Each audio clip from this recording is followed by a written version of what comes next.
नमस्कार दोस्तों, मैं हूं आपका साथी, आपका दोस्त विजेश्वर निर्दोष। निर्दोष टेक ऑनको के एक और एपिसोड में मैं आपका स्वागत करता हूं और उम्मीद करता हूं दोस्त आप लोग सब स्वस्थ होंगे। फ्रेंड्स, आज हम बात करेंगे कैंसर एंड केयर के बारे में।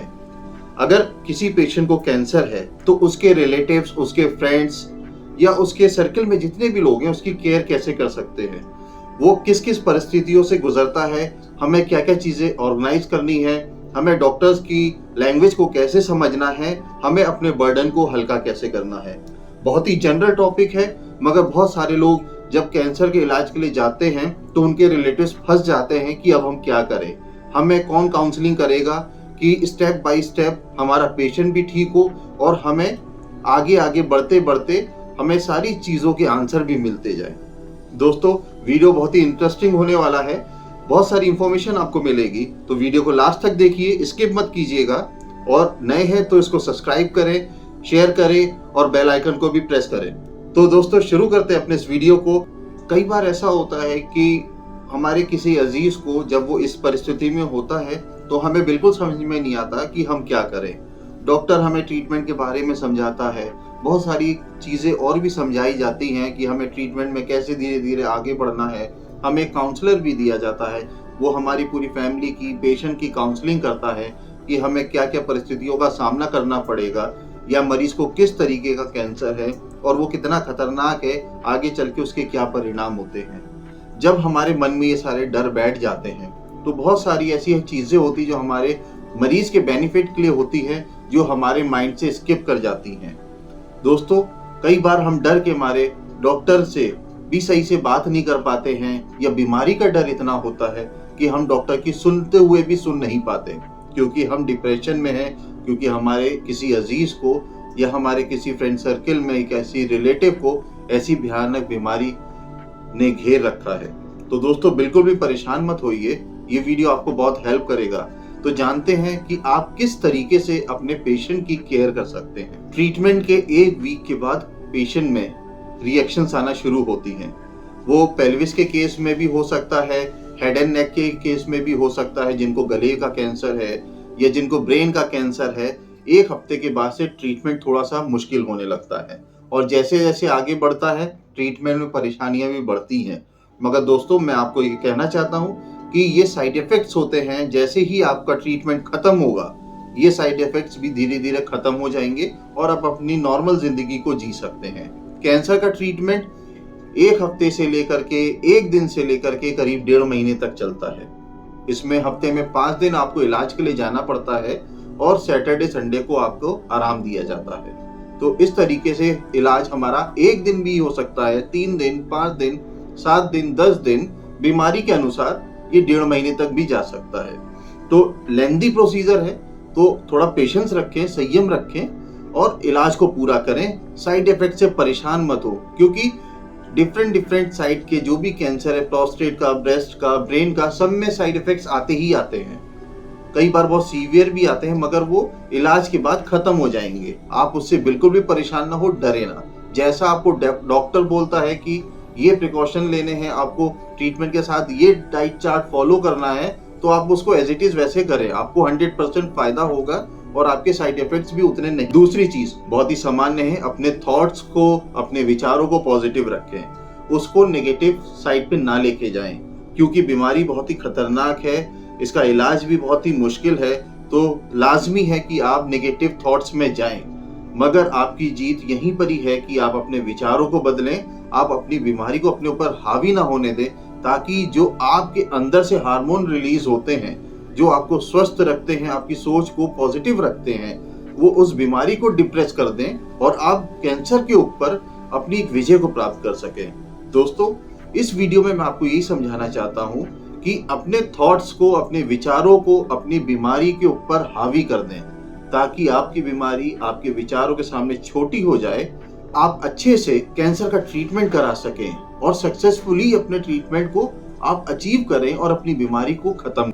दोस्तों, एक और इम्पोर्टेंट चीज है, हर चीज ऑर्गेनाइज्ड होनी चाहिए, शुरू से लेके आखिर तक, ट्रीटमेंट के डायग्नोस से लेके ट्रीटमेंट के खत्म होने तक आप एक एक पेपर जो बीमारी से रिलेटेड है उसको ऑर्गेनाइज रखें। एक फाइल बनाइए, उसमें हर सिलसिलेवार तरीके से तारीख के साथ उस पेपर को इन करते जाइए, ताकि कभी भी कोई बड़ी परेशानी आए पेशेंट के साथ, कोई इमरजेंसी आए, तो वो आपके पास फाइल रेडी होनी चाहिए, जिससे कि डॉक्टर जल्दी से डायग्नोज को समझ करके आपके पेशेंट का ट्रीटमेंट जल्दी से जल्दी इमरजेंसी में स्टार्ट कर सके। तो ये बहुत ही इंपॉर्टेंट है।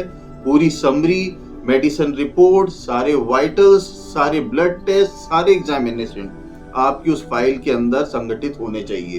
ये बहुत ही इंपॉर्टेंट प्रोसीजर है, आप इसको जरूर मेंटेन करके रखें। आपको और आपके पेशेंट को ट्रीटमेंट के बारे में पूरी अवेयरनेस होनी चाहिए, अपनी बीमारी के बारे में पूरी अवेयरनेस होनी चाहिए।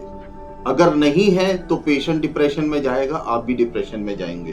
तो डिप्रेशन में नहीं जाना है, अपनी बीमारी के बारे में पॉजिटिवली सुनना है और उससे पॉजिटिवली फाइट करना है, जिससे कि आप अपनी बीमारी को और अपने पेशेंट को अच्छे से हैंडल कर सके। आप उससे बिल्कुल भी परेशान ना हो, अपने पेशेंट की केयर करें, हर एक बात का सही समय पे सही ध्यान रखें। आपको डॉक्टर पूरी प्रोसीजर के बारे में बताएगा, उसको ध्यान से सुनिए, या काउंसलर बताएगा, या और भी कोई हॉस्पिटल में ऐसा असिस्टेंस होगा जो आपको ये पूरे प्रोसीजर के बारे में बताएगा। तो उसको ध्यान से सुनिए, पूरी तरीके से फॉलो करिए। समय जरूर लगता है, समय दीजिए, क्योंकि कैंसर जैसी बीमारी है जिससे आपको लड़ना है और जीतना है। डॉक्टर आपको ट्रीटमेंट के दौरान डाइट शेड्यूल मेंटेन करने के लिए बोलेगा। हो सकता है आपको डाइटिशियन की हेल्प लेनी पड़े, आप जरूर हेल्प लें। आपका 50 से 60% डाइट पूरा डिपेंड करता है आपके ट्रीटमेंट के ऊपर। आपकी भूख मर जाएगी, जो पेशेंट है या उसको खाना खाने का मन नहीं करेगा, या साइड इफेक्ट्स के जरिए उसको खाना निगलने में दिक्कत होगी, बहुत सारी परेशानियां आएंगी। ये आपको मैं खुले शब्दों में बताता हूँ, बहुत ज्यादा परेशानियां आएंगी। मगर आपको अपना प्रियजन का, अपने रिलेटिव का जो इस परेशानी में है, उसका ट्रीटमेंट बंद नहीं करना है, उसको ट्रीटमेंट को होने देना है। मगर आप कैसे होने देंगे? एक अच्छी डाइट मेंटेन करके रखनी है। अगर खाने पीने में दिक्कत होती है तो मिर्च मसाले कम खाएं या सादा खाना खाएं। उसको निगलने में दिक्कत होती है तो मिक्सी में पीस करके खाएं, खाने को कूट करके खाएं, मगर खाना जरूर खाएं। 1-1.5 महीने की दिक्कत है, आप इसको निकाल लें, आपको रिजल्ट्स 100% बहुत अच्छे मिलेंगे, जो आपके परिवार के लिए और आपके पेशेंट के लिए बहुत अच्छे होंगे। अपनी डाइट शेड्यूल को अच्छे से मेंटेन करें, थोड़ा थोड़ा खाना थोड़े थोड़े समय पे खाएं, हाई प्रोटीन खाएं, हाई फाइबर खाएं, फ्रूट्स खाएं, वेजिटेबल्स खाएं, जो आपको अच्छा लगे वो खाएं। पर ऐसा कुछ ना खाएं जिससे कि आपका पेट खराब हो, या आप डायबिटिक हैं तो कुछ मीठा ऐसा ना खा लें जिससे कि आपकी शुगर लेवल्स बढ़ जाएं। एक बैलेंस डाइट लें और एक अच्छी डाइट लें, और डाइटिशियन से जरूर मिलें। मैं फैमिली के रिलेटिव से, जो उस सर्कल में है जहां पर आपका प्रियजन या आपके फ्रेंड या घर का कोई अजीज इस परेशानी में है, तो ये आपकी जिम्मेदारी बनती है कि आप उसके मॉनिटरिंग करते रहें, उसकी हर एक चीज पे आपको ध्यान देना है, क्योंकि कैंसर जैसी बीमारी बहुत ही खतरनाक है। तो जब आप ध्यान देंगे तो आप खुद भी यूज्ड टू हो जाएंगे कि कब मेरा पेशेंट सही फील कर रहा है या कब मेरा पेशेंट सही फील नहीं कर रहा है। तो उसी हिसाब से आप डॉक्टर के साथ भी अपना शेड्यूल मेंटेन करेंगे। तो उसके लिए हर चीज को मॉनिटरिंग करनी है, वाइटल्स लेते रहना है, पेशेंट का वेट मेंटेन करके रखना है, या कम हो रहा है या ज्यादा हो रहा है उसका डॉक्यूमेंटेशन होना चाहिए। मेडिसिन वो अपने सही समय से ले रहा है कि नहीं ले रहा है, इसका भी डॉक्यूमेंटेशन होना चाहिए। प्रॉपर आपको हर चीज की एक फाइलिंग करनी है, जिससे कि आपके पेशेंट को और आपको बहुत ज्यादा हेल्प मिले। और दोस्तों, जब ये सारी चीजें हम करते हैं तो मुझे यकीन है कि हमें रिजल्ट जरूर अच्छा मिलेगा।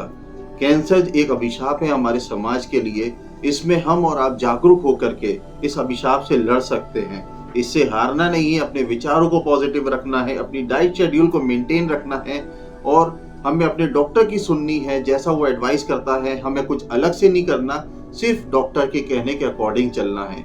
बहुत मुश्किल होता है, मगर आप हिम्मत करें, हिम्मत ना हारें। क्योंकि दोस्तों, खास तौर से ये वीडियो मैं उन लोगों के लिए बना रहा हूँ जो इस परेशानी में है, और खास तौर से वो लोगों के लिए जो उस परेशानी में पड़े हुए लोगों के लिए हेल्प कर सकते हैं, जैसे कि रिलेटिव, फ्रेंड्स या हमारे अजीज रिश्तेदार। आप लोग इस चीज का ध्यान रखें कि आपका पेशेंट जो है, जो आपका अजीज है, जो इस विषम परिस्थितियों में है, वो किसी भी चीज से हार ना माने, उसके विचारों को पॉजिटिव रखें, उसकी हेल्थ का ध्यान रखें, उसको मोटिवेशन दें, उसकी फिटनेस पर ध्यान रखें, उसकी एक्सरसाइज को मेंटेन करें। और सबसे जरूरी दोस्तों, हम और आप एक दूसरे की मदद ऐसे ही करते रहें। दोस्तों, कैंसर सच में अभिशाप है हमारे समाज के लिए। हमें इससे निकलना है और दूसरों को भी निकालना है। तब तक के लिए मिलते हैं अगले एपिसोड में। अच्छा लगा है तो सब्सक्राइब करें, शेयर करें और दूसरों के साथ जरूर बांटें, ताकि हम और आप एक दूसरे के काम आए और समाज के काम आए। तब तक के लिए अपना ध्यान रखें, सुरक्षित रहें। नमस्ते, जय हिंद।